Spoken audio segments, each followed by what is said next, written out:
देख सकते हैं फ्रेंड्स, अभी हमने ईसीएम को रिपेयर कर लिया। इसके अंदर समस्या थी, हमारा फ्यूल पंप ऑन नहीं हो रहा था और पंखा Zameer Ahmed powered by advance auto electrical. दोस्तों, आज हम हमारे के टेस्टर के ऊपर एक काम करता हुआ वीडियो बनाएंगे क्योंकि मेरे पास अभी देख रहे होंगे एक मैग्नेट मरेली का ईसीएम आया हुआ है। शिफ्ट J10 हम बोलते हैं, ठीक है। इधर लिखा है J10। ये ID40 वाला ईसीएम रहता है। ये इधर ये एक इमोप्लेजर और चाबी भी इधर हमारे पास है। कस्टमर ने दोनों भी चीज़ हमें भेजे हैं। कस्टमर का कहना ये है गाड़ी स्टार्ट नहीं हो रही है, ठीक है, और गाड़ी के अंदर फ्यूल पंप ऑन नहीं हो रहा है और जो इसका फ़ैन है वो डायरेक्ट चल रहा है। और जैसे हम फ्यूल पंप के ऊपर अलग से सप्लाई दे के गाड़ी स्टार्ट करते हैं तो गाड़ी स्टार्ट हो जाती है। जैसे हम इग्निशन ऑन करेंगे उस टाइम पे हमारा फ्यूल पंप ऑन नहीं हो रहा है, ठीक है। जब हम और कोडिंग जो सिक्योरिटी सिस्टम है वो ओके, कोई मसला नहीं है सिक्योरिटी सिस्टम के अंदर। जब सिक्योरिटी सिस्टम के अंदर कोई मसला होता है उस टाइम पे फ्यूल पंप ऑन नहीं होता है और हम डायरेक्ट फ्यूल पंप ऑन भी करके स्टार्ट करेंगे तब भी गाड़ी स्टार्ट नहीं होगा, ठीक है। अभी इसके अंदर कंप्लेंट ये है, दो कंप्लेंट हैं। एक तो हमारा फ्यूल पंप ऑन नहीं हो रहा है, दूसरा हमारा फ़ैन डायरेक्ट चल रहा है। और हमारा के टेस्टर वर्जन 3 के ऊपर आपको मैं बताता हूँ क्या कंडीशन है, क्योंकि एक्यूरेसी जो होती है इसी को बोलते हैं एक्यूरेसी और एक्यूरेट। देख सकते हैं पावर ऑन क्या हूँ, इग्निशन ऑन क्या हूँ।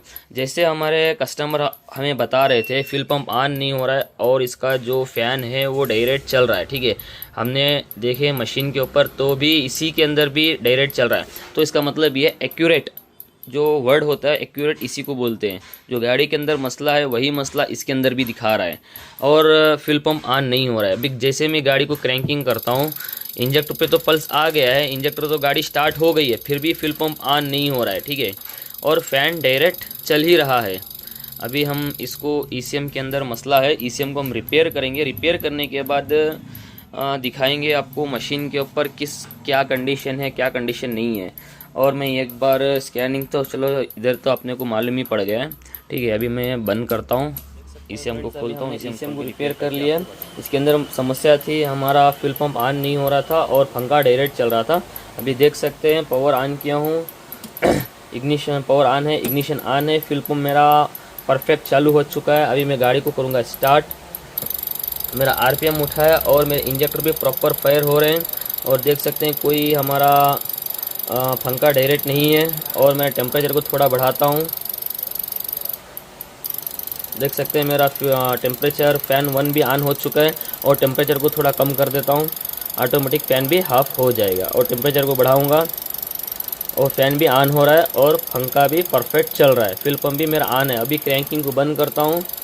देख सकते हैं फ्यूल पंप बंद हुआ है और क्रैंकिंग को ऑन करता हूँ, फ्यूल पंप भी ऑन हुआ है, ठीक है। दोस्तों, ये हमारा इस प्रकार से काम होता है, परफेक्ट काम होता है। और हमने ये ईसीएम के अंदर ये वाली आईसी को हमने रिप्लेस किया है। हमारा जूना वाला ईसीएम था, हमारे पास पुराना वाला ईसीएम था, पूरा ख़राब हो चुका था, उसकी हमने आईसी निकाल के हमने ये रिप्लेस किया है, ठीक है। ज़्यादातर आईसी फॉल्ट इसी आईसी के थ्रू आती है, ठीक है। दोस्तों, वीडियो अच्छा लगा तो लाइक करें, शेयर करें, कमेंट्स करें, सब्सक्राइब करें। Thanks for watching.